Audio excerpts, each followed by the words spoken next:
Iran की राजनीतिक और धार्मिक सत्ता की चर्चा जब भी होती है तो एक नाम अनिवार्य रूप से सामने आता है, अली खामेनेई। दशकों तक ईरान की सत्ता के केंद्र में रहे खामेनेई सिर्फ एक नेता नहीं बल्कि एक ऐसा संस्थान बन चुके हैं जिसके फैसले ने पूरे पश्चिमी एशिया की राजनीति को प्रभावित किया।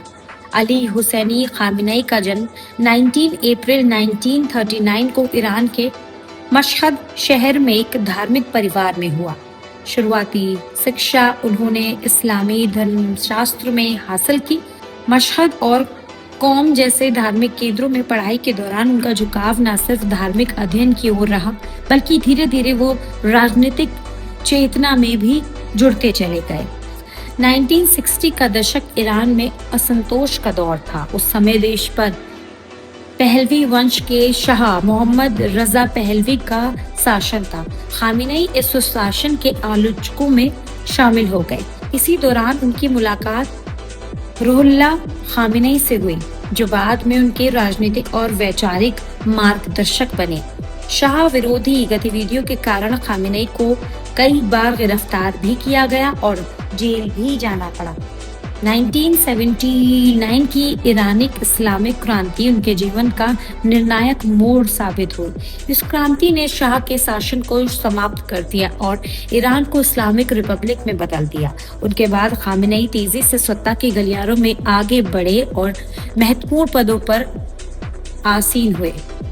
1981 में उन्हें ईरान का राष्ट्रपति चुना गया। ये वो समय था जब ईरान इराक युद्ध चल रहा था। देश कई चुनौतियों से जूझ रहा था। हालांकि उस दौर में राष्ट्रपति का पद सीमित शक्तियों वाला था, लेकिन फिर भी खामेनेई ने सरकार के कई महत्वपूर्ण फैसलों में महत्वपूर्ण भूमिका निभाई। 1989 में रुहुल्लाह खामेनेई की मृत्यु के बाद ईरान की सत्ता में बड़ा बदलाव आया।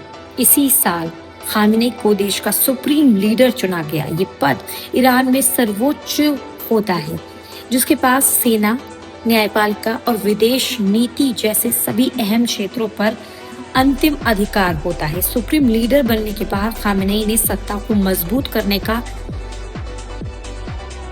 सोच लिया। उनके कार्यकाल में इस्लामिक रिवॉल्यूशनरी गार्ड कॉर्प्स का प्रभाव काफी बढ़ा। साथ ही देश के भीतर विरोध प्रदर्शनों और असंतोष को शक्ति भी मिली।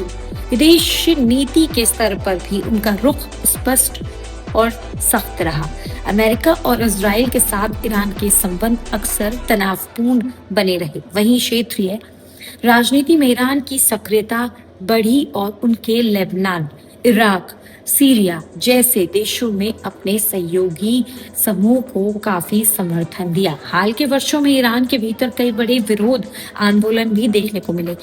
2009 का ग्रीन मूवमेंट हो या फिर 2022 के बाद उभरी महिला अधिकार आंदोलन हो, खामेनेई का व्यक्तित्व हमेशा दो ध्रुवों के बीच देखा गया। ईरान की